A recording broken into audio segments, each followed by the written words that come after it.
हम किसी भी तरह के अंधश्रद्धा को बढ़ावा नहीं देते। ठंडी रात थी, चांदनी हल्की थी और हवा में एक अजीब सी नमी थी। समीर और अर्जुन, दो घनिष्ठ मित्र, एक रोमांचक रात ट्रैक के लिए पेड़गांव पहुंच चुके थे। उनके बैग में जरूरी सामान था, टॉर्च, पानी की बोतलें और कुछ स्नैक्स। अर्जुन ने इधर उधर देखते हुए कहा, भाई ये जगह दिन में तो ठीक थी, लेकिन अब रात में थोड़ा डरावनी लग रही है। अरे यही तो मजा है, रात का ट्रैक मतलब एडवेंचर और मिस्ट्री। घड़ी रात के 11:15 बजा रही थी। उन्होंने तय किया कि अब चढ़ाई शुरू करनी चाहिए। बहादुरगढ़ का किला, जो इतिहास का एक अहम हिस्सा था, उनके सामने अंधेरे में एक विशाल आकृति की तरह खड़ा था। जैसे ही वे आगे बढ़े, अचानक उन्हें सामने एक अंधेरी आकृति दिखी। एक बूढ़ा आदमी, उसके हाथ में एक पुरानी लकड़ी की लाठी थी जो जमीन से टकराकर हल्की आवाज कर रही थी। उसके शरीर पर एक मोटी कंबल लिपटी हुई थी। उसके चेहरे की झुर्रियों में इतिहास छुपा था और उसकी गहरी आंखों में एक अजीब रहस्य झलक रहा था। उसने अपनी ठहरी हुई आवाज में पूछा, तुम दोनों कौन हो और इस वीरान जगह में इतनी रात गए क्या खोज रहे हो? अर्जुन और समीर ने एक दूसरे को देखा। समीर ने उत्साहित स्वर में कहा, बाबा हम बहादुरगढ़ किले की ओर जा रहे हैं। रात में ट्रेकिंग करने का अलग ही मजा होता है।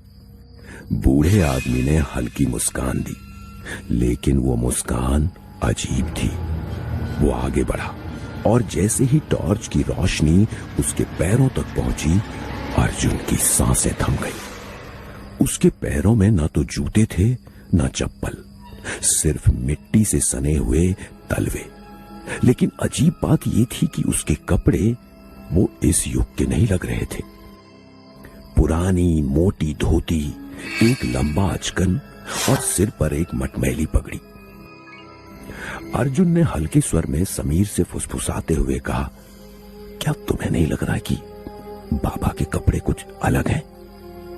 समीर ने उसकी ओर देखा, फिर बूढ़े आदमी की आंखों में झांका। वहां एक अनकहा रहस्य था। बूढ़ा आदमी एक गहरी सांस लेते हुए बोला, अगर अतीत की परछाइयों से डर नहीं लगता तो चलो, मैं भी तुम्हारे साथ चलता हूं। और वो उनके साथ आगे बढ़ गया। पर जैसे ही वो चला, उसके कदमों की आहट जमीन पर नहीं सुनाई थी। रास्ते में चलते हुए बूढ़े बाबा ने एक गहरी सांस ली और बोले, तुम्हें इस किले का अतीत पता है? अर्जुन ने सिर हिलाया, थोड़ा बहुत पढ़ा है, लेकिन आप बताइए, हमें दिलचस्पी है। बूढ़े आदमी की आंखों में एक चमक आई। ये सिर्फ एक किला नहीं, ये एक युद्ध भूमि है, एक गवाही है उन लोगों की जिन्होंने अपनी जान दी। इस जगह को पहले पांडे पेड़गांव कहा जाता था। ये 12वीं शताब्दी का किला है जिसे यादवों ने बसाया था। लेकिन असली खून खराबा तब हुआ जब मराठों और मुगलों के बीच यहां भयंकर युद्ध हुआ। हवा अचानक ठंडी हो गई। कैसा युद्ध? बाबा की आवाज भारी हो गई। वो एक काली रात थी जब ये किला खून से लाल हो गया था।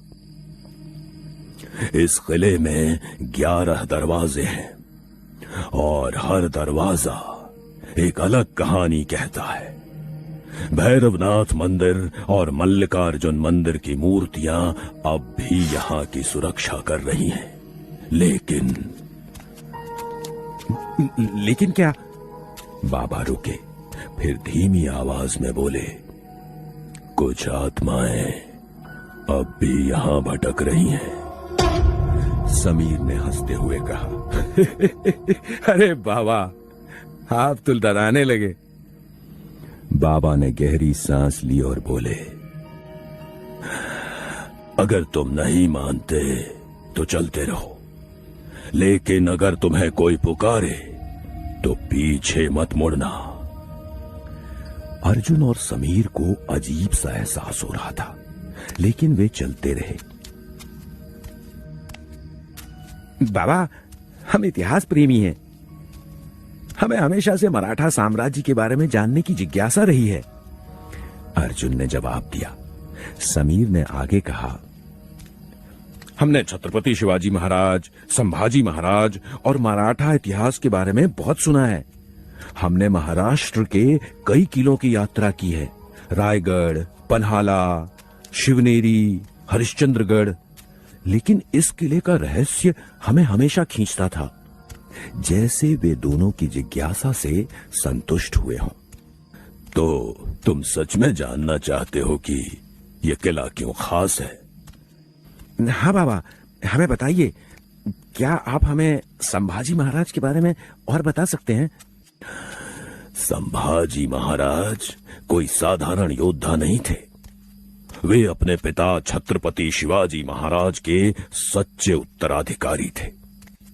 जब शिवाजी महाराज नहीं रहे तो मुगलों को लगा कि मराठा साम्राज्य खत्म हो जाएगा, लेकिन वे गलत थे। बाबा के स्वर में अब एक तेजी आ गई थी, मानो वे उस दौर में लौट गए हों। संभाजी महाराज दिखने में भी राजसी थे। चौड़ा माथा, बड़ी और गहरी आंखें, घनी मूछें और एक सख्त लेकिन करुणामयी दृष्टि। उनका शारीरिक कद काफी मजबूत था और युद्ध में वे किसी सिंह की तरह लड़ते थे। उन्होंने बुद्धभूषण नामक ग्रंथ लिखा था, जो उनकी काव्य और विद्वता की मिसाल है। तो फिर ऐसा क्यों कहा जाता है कि वे कठोर थे और अनुशासनहीन थे? बाबा हल्का मुस्कुराए, लेकिन उनकी आंखों में एक पीड़ा झलकने लगी। इतिहास केवल उन्हीं की सुनता है जिन्हें ताकतवर लोग लिखना चाहते हैं।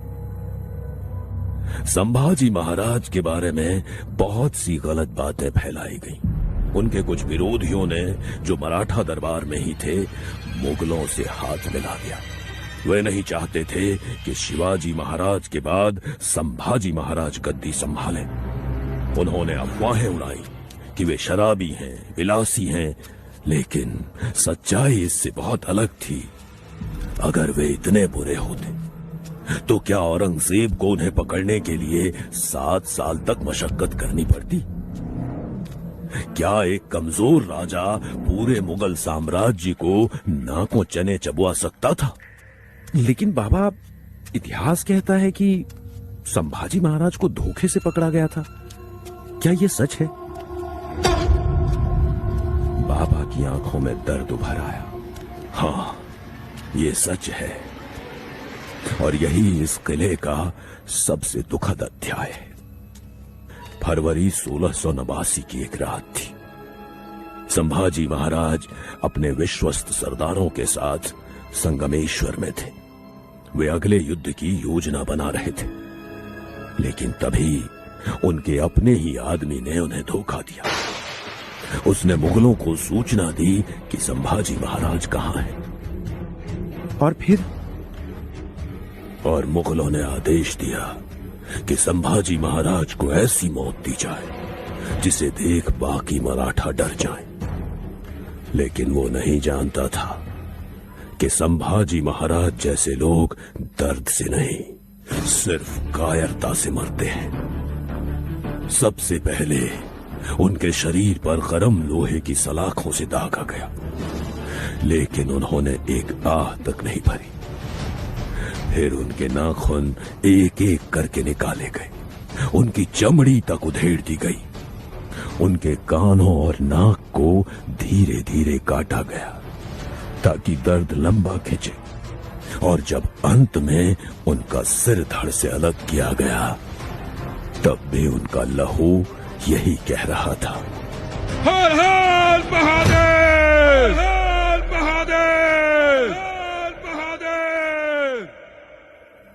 एक अजीब सा सन्नाटा छा गया। आसपास बहती ठंडी हवा अब और ठंडी लगने लगी थी। संभाजी महाराज अमर हैं। बाबा ने सिर उठाया और बोले, संभाजी महाराज के बलिदान के बाद मराठों की आंखें खुल गई। उन्होंने अपनी ताकत को पहचाना। औरंगजेब ने सोचा था कि मराठा डर जाएंगे, लेकिन हुआ इसका उल्टा। मराठाओं ने अगले 27 सालों तक मुगलों के साथ युद्ध किया और अंत में औरंगजेब खुद अकेला और हारा हुआ मराठा भूमि में मारा गया।